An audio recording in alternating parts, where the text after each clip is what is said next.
Perguntas e respostas sobre escatologia. Como a visão pós-tribulacionista de Jonathan Edwards reflete a soberania de Deus no sofrimento da igreja. Edwards enfatiza que Deus usa a tribulação para purificar seu povo e demonstrar sua glória. Textos como Mateus 24, 29 e 31 e 2 Tessalonicenses 1, 7 mostram que o sofrimento da igreja é parte do plano redentor e a fidelidade de Deus sustenta os santos até o fim. Por que o amilenismo de Martyn Lloyd-Jones é consistente com a visão reformada da soberania de Cristo? O amilenismo interpreta o milênio de Apocalipse 20 como um reinado presente de Cristo, enfatizando sua soberania espiritual. Textos como Colossenses 1,13 mostram que Cristo já reina sobre seu povo e o foco está na consumação final de sua vitória. Quais são as principais falhas do pré-tribulacionismo à luz da teologia reformada? O pré-tribulacionismo separa a segunda vinda de Cristo em dois eventos, algo que não tem base clara nas Escrituras. 1 Tessalonicenses 4, 16 e 17. Também contraria o padrão bíblico de sofrimento e perseverança, João 16, 33, e foi popularizado apenas no século XIX, não sendo encontrado nas confissões reformadas históricas. Como interpretar profecias do Antigo Testamento sobre o reino futuro de forma simbólica? No Antigo Testamento, muitas profecias parecem apontar para um reino terreno, glorioso e físico, com descrições detalhadas de restauração, paz e prosperidade para Israel. Uma leitura literal dessas passagens parece incompatível com a visão amilenista, que entende o reino como o governo espiritual de Cristo durante a era da igreja, culminando na nova criação.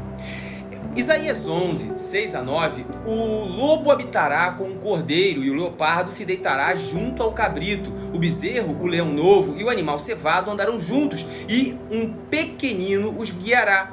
Uma leitura literal sugere um reino terreno transformado, mas os amilenistas interpretam isso como uma metáfora para a paz espiritual e a reconciliação que Cristo traz. Ezequiel 37, 25 a 28 fala: habitarão na terra que dei ao meu servo Jacó, e o meu servo Davi será seu príncipe eternamente. O amilenismo entende Davi como uma referência tipológica a Cristo e o cumprimento dessa promessa no reino espiritual.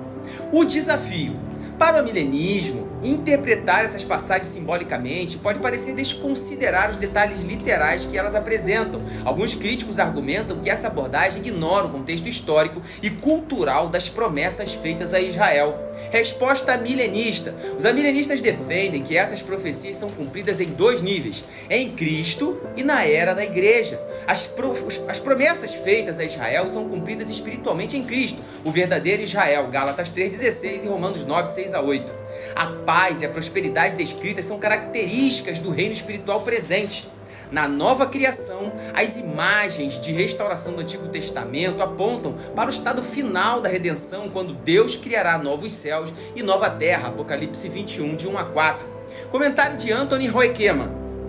Todas as promessas feitas a Israel são cumpridas em Cristo, que reúne tanto judeus quanto gentios em um só povo de Deus. As descrições do Antigo Testamento frequentemente combinam elementos presentes e futuros em uma só visão.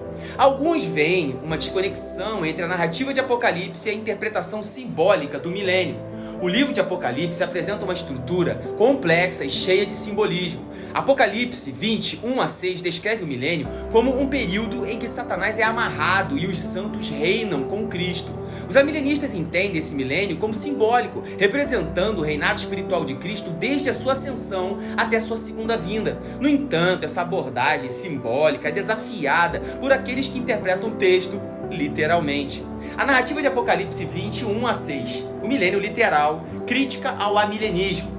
Aqueles que defendem o milênio literal argumentam que Apocalipse 20 apresenta um período distinto e futuro de 1000 anos, marcado pela ressurreição física dos santos e um reinado literal de Cristo na terra. Por exemplo, a menção de a primeira ressurreição, Apocalipse 25, é vista como uma ressurreição física. Os eventos de Apocalipse 19 e 20 parecem seguir uma sequência cronológica, sugerindo um intervalo distinto após a segunda vinda. A interpretação amilenista. O amilenista entende o milênio como um período simbólico que começou com a vitória de Cristo sobre Satanás em sua ressurreição e ascensão. A primeira ressurreição é interpretada espiritualmente, referindo-se ao novo nascimento e à participação do crente na vida eterna. O desafio. Alguns críticos dizem que a visão amilenista desconecta Apocalipse 20 do restante da narrativa apocalíptica, forçando uma interpretação simbólica em um texto que parece cronológico e literal. Além disso, eles argumentam que a ideia de Satanás estar amarrado agora, Apocalipse 20, 2 a 3, não se alinha com a contínua influência maligna evidente no mundo. Vamos à resposta milenista. Estrutura recapitulatória de Apocalipse. Os milenistas defendem que Apocalipse não é estritamente cronológico, mas recapitula os mesmos eventos em diferentes perspectivas. Apocalipse 20 é uma recapitulação do triunfo de Cristo na cruz e do reinado espiritual que ocorre durante a era da igreja. A ligação de Satanás. A amarração de Satanás, na verdade, a amarração de Satanás é vista como sua incapacidade de impedir o avanço do evangelho entre as nações, Mateus 12, 29, Lucas 10, 18. Embora ele ainda esteja ativo, seu poder foi limitado pela obra de Cristo. Comentário de Herman Bavinck. O milênio não é uma interrupção literal no curso da história, mas uma descrição simbólica da vitória presente de Cristo e do evangelho. Conclusão. Apesar das dificuldades, o amilenismo fornece uma interpretação consistente com a soberania de Cristo e o propósito redentor de Deus. Ele une a narrativa bíblica em torno da vitória espiritual de Cristo, enquanto os pós-tribulacionistas enfatizam a perseverança da igreja. Os desafios levantados contra o amilenismo, especialmente na interpretação do Antigo Testamento e de Apocalipse 20, são abordados com o entendimento de que as Escrituras frequentemente usam linguagens simbólicas para descrever realidades espirituais e escatológicas. Perguntas. Como o amilenismo explica a linguagem aparentemente literal das promessas do Antigo Testamento sobre um reino terreno?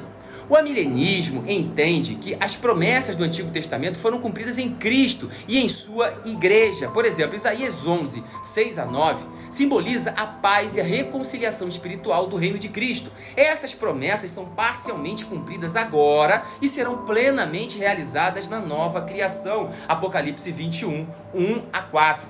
Se Apocalipse 20 não é cronológico, como o amilenismo reconcilia a sequência dos eventos com o restante do livro? O amilenismo vê Apocalipse como uma série de ciclos recapitulatórios, em vez de uma sequência linear. Apocalipse 20 recapitula o período entre a primeira e a segunda vinda de Cristo, mostrando a vitória espiritual de Cristo e o reinado dos santos na era presente. A primeira ressurreição refere-se ao novo nascimento e à vida espiritual em Cristo, João 5, 24, 25. Como o amilenismo responde à crítica de que Satanás claramente ainda influencia o mundo, contradizendo a ideia de que ele está amarrado? O amilenismo entende a amarração de Satanás como uma limitação específica. Ele não pode impedir a expansão do evangelho e o avanço do reino de Deus, Mateus 12, 29. Embora ele ainda seja ativo, sua derrota foi selada na cruz, Colossenses 2,15, e sua influência será completamente eliminada no retorno de Cristo. Vejo vocês no próximo vídeo.